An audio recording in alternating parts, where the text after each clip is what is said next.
So to me, spirituality isn't like at some point I will become so sanctified that I will never fall for the lies anymore, that I won't Well, even enter Jesus the trance. was tempted, right, in the desert? Totally. Tell us about that. I don't know. I'm not Well, very I wasn't biblical. There. It was 40 days of being, it says he was with the wild beasts and the angels, like were serving him or something like that. Yeah.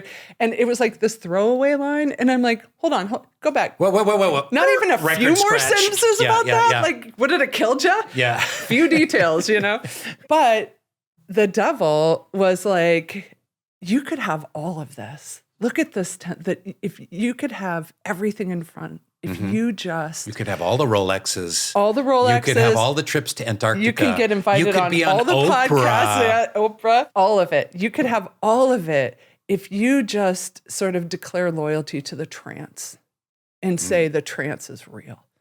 And Jesus was like, yeah, I'm pretty sure it's not real. He's just quoting scripture back at the devil.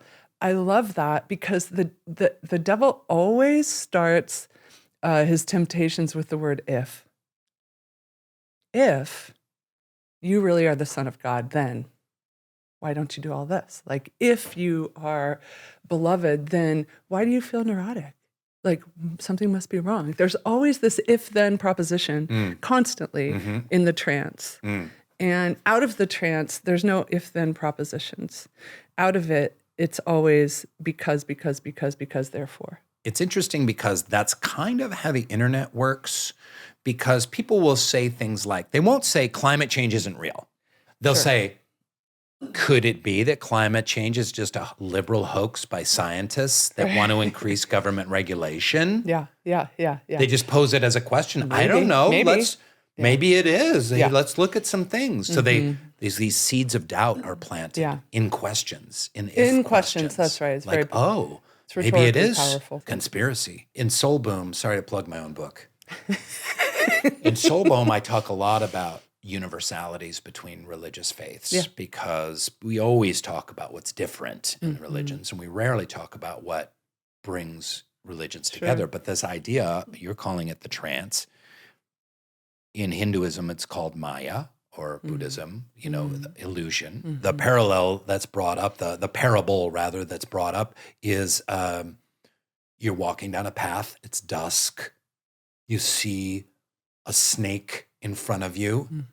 You're immediately anxious, right? You're like, oh no, the snake is gonna bite me. And then you get a step closer and it was just a rope lying there in the path. And that's how the trance works. So this world of illusion, becoming awakened is, and you talked about this, is like you're not in this trance as long. You see the rope much quicker, right? You see the fact that me owning a Rolex, in addition to this perfectly fine and nice above average watch, is not going to bring me any more satisfaction. The idea of being content is radical.